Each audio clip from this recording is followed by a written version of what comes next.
Hello दोस्तों, कैसे हैं आप सभी लोग। आशा है आप लोग बहुत अच्छे होंगे और अपने जीवन में काफ़ी खुश होंगे, प्रसन्न होंगे। तो दोस्तों, स्वागत है आप सभी का आपके अपने ही चैनल जिसका नाम है ज्ञान मंत्र, और जहां हम लोग करते हैं कुछ ज्ञान की बातें। प्यारे दोस्तों, आज की संपादकीय लेकर मैं प्रस्तुत हूं, और आज की संपादकीय का जो टॉपिक है वह है एक आवश्यक चर्चा से वंचित संसद। तो दोस्तों, एक आवश्यक चर्चा है जिससे संसद जो है वंचित है। तो वो चर्चा क्या है, यह आज की संपादकीय में हमें जानने को मिलेगा। तो चलिए दोस्तों, देखते हैं कि आज की संपादकीय से हमें क्या कुछ नई बातें जानने को मिलती हैं।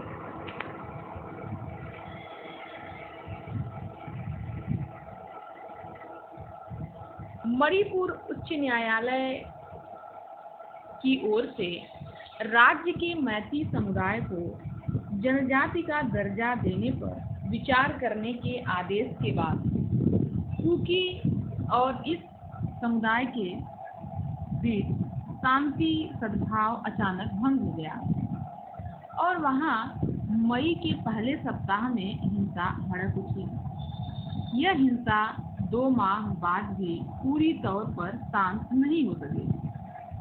इस हिंसा के दौरान कुकी और मैती दोनों ने एक दूसरे पर हमले किए, उनके घर लूटे, जलाए और हत्याएं भी की। इस दौरान पुलिस के हथियार भी लूटे गए और उनका इस्तेमाल हिंसा फैलाने में किया गया। दोनों पक्ष एक दूसरे पर अत्याचार करने में पीछे नहीं रहे। इसके चलते हजारों लोगों को पलायन करना पड़ा। जब स्थितियां कुछ नियंत्रण होती दिख रही थी, तो एक ऐसा वीडियो सामने आया जिसमें कुकी समुदाय की 2 महिलाओं को निर्वस्त्र घुमाया गया। इनमें से एक के साथ सामूहिक दुष्कर्म भी किया गया। यह घटना 4 मई की है, लेकिन इसका वीडियो चंद दिन पहले आया। इस घटना ने देश को शर्मसार करने के साथ झकझोर कर रख दिया, क्योंकि यह वीडियो संसद सत्र शुरू होने के पहले आया, इसलिए राजनीतिक हंगामा भी शुरू हो गया, संसद में भी और संसद के बाहर भी। मणिपुर की विध्वंस घटना की जितनी आलोचना की जाए उतना कम है, और यह घटना दोनों समुदायों यानी मैती और कुकी के बीच की कटुता को तो बताती ही है, यह भी इंगित करती है कि घृणा के शिकार लोग किस हद तक गिर सकते हैं। प्रधानमंत्री मोदी ने ठीक ही कहा कि यह सभ्य समाज को शर्मसार करने वाली घटना है, और इससे पूरे देश की बेइज्जती हो रही है। इस शर्मनाक घटना में आश्चर्य की बात यह है कि पुलिस ने दोषियों के खिलाफ कार्रवाई करने में जरूरत से ज्यादा समय लगा दिया। दोषियों की गिरफ्तारी करीब 2 माह बाद तब की गई, जब घटना का वीडियो सामने आया और उसे लेकर हड़कंप मचा। किसी के लिए भी समझना कठिन है कि घटना की एफआईआर मई में ही हो जाने के बाद भी पुलिस को कार्रवाई करने में इतना समय क्यों लग गया। मणिपुर के मुख्यमंत्री, जो राज्य के गृह मंत्री भी हैं, के बयान से यही लगता है कि वह भी इस घटना के समय रहते अवगत नहीं हो सके। यह ठीक है कि मणिपुर में इंटरनेट बंद होने से सूचनाएं देरी से बाहर आ रही थी, लेकिन जब पुलिस घटना से अवगत थी तब उसने इतने संगीन मामले को गंभीरता से क्यों नहीं लिया। प्रश्न यह भी है कि आखिर खुफिया एजेंसी क्या कर रही थी।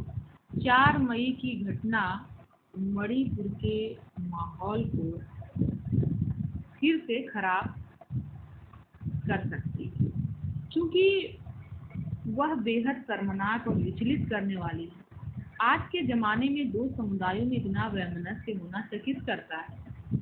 यह मानने के पर्याप्त कारण है कि मैती कुकी के बीच अविश्वास की खाई पाटने और उनकी आपसी घृणा को दूर करने के लिए जैसा राजनीतिक हस्तक्षेप होना चाहिए, वैसा नहीं किया गया है। यह ध्यान रहे कि मणिपुर में पिछले 2 माह के दौरान अन्य अनेक महिलाओं के साथ भी दुष्कर्म हुआ। यौन हिंसा की घटनाओं के साथ लूटपाट, आगजनी और हत्याएं भी हुई। इसके अलावा बड़े पैमाने पर हथियार भी लूटे गए। क्योंकि मणिपुर की हिंसा को वहां का प्रशासन नियंत्रित करने में नाकाम रहा, अतः केंद्रीय सुरक्षा बल तैनात किए गए। उन्हें भी स्थिति को नियंत्रित करने में कठिनाई हुई। इस दौरान देश के राजनीतिक दलों को मणिपुर की वस्तुस्थिति से अवगत कराने के लिए केंद्रीय गृह मंत्री की ओर से एक सर्वदलीय बैठक बुलाई गई, लेकिन उसमें आरोप प्रत्यारोप ही अधिक हुए। विपक्षी दलों ने यह शिकायत की कि इस बैठक में प्रधानमंत्री क्यों नहीं। यह शिकायत यह जानते हुए भी की गई कि वह उस समय अमेरिका के दौरे पर थे। मणिपुर की शर्मनाक घटना का वीडियो सामने आने से विपक्ष सरकार के प्रति हमलावर है। वह संसद नहीं चलने दे रहा है। पक्ष विपक्ष के बीच इस पर मतभेद है कि मणिपुर पर चर्चा किस नियम के तहत हो। आखिर चर्चा आवश्यक है या फिर यह कि वह किस नियम के तहत हो। मणिपुर पर संसद में चर्चा होनी ही चाहिए। विपक्ष को सरकार को कटघरे में खड़ा करने का पूरा अधिकार है। वह ऐसा तभी कर सकती है जब संसद में चर्चा होने दे। इस समय जैसा राजनीतिक माहौल है, उसे देखते हुए इसके आसार कम ही हैं कि मणिपुर को लेकर संसद में चर्चा हो जाने मात्र से वहाँ के हालात सुधर जाएंगे। जब सरकार चर्चा के लिए तैयार है तो फिर विपक्ष को भी इसके लिए आगे आना चाहिए। विपक्ष के रवैये से ऐसा लगता है कि चर्चा का उद्देश्य मणिपुर के हालात पर चिंता जताना कम, राजनीतिक लाभ उठाना अधिक है। उनकी अनदेखी नहीं की जानी चाहिए कि संवेदनशील मामलों में भी विपक्ष राजनीतिक लाभ उठाने के फेर में ही अधिक रहता है। दोनों की कोशिश एक दूसरे से को घेरने में रहती है, न कि सार्थक चर्चा करने में। निसंदेह यह नहीं कहा जा सकता कि संसद में सार्थक चर्चा करने के बजाय हंगामा करने से किसी राजनीतिक दल को कोई विशेष लाभ मिलता है। इसके बाद भी संसद में एक दूसरे पर राजनीतिक हमले की कोशिश रहती है।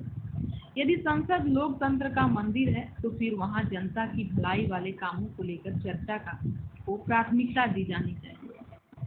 इसी तरह विकास के कामों को आगे बढ़ाने तथा सामाजिक सद्भाव को बल देना भी एक साझा उद्देश्य होना चाहिए। जब संसद में सार्थक चर्चा होगी तभी जनता को कोई सही दिशा मिलेगी और संसद की महत्ता बढ़ेगी। महज एक दूसरे को नीचा दिखाने वाली राजनीति से राष्ट्र निर्माण की ओर नहीं बढ़ा जा सकता। लगता है राजनीतिक दल यह समझने को तैयार नहीं कि संसद में गंभीर चर्चा लगातार कम होती जा रही है और इसके कारण उसकी महत्ता और गरिमा प्रभावित हो रही है। जब भी संसद का सत्र आयोजित होता है, सत्ता पक्ष और विपक्ष एक दूसरे से उलझते ही दिखते हैं।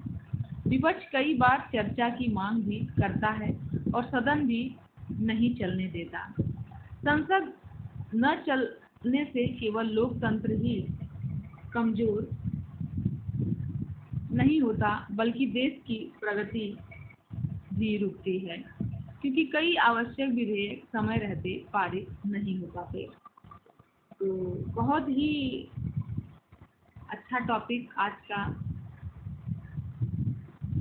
मणिपुर के संबंध में हमें देखने को मिला और एक आवश्यक चर्चा से वंचित संसद, इसीलिए इस टॉपिक का नाम भी था।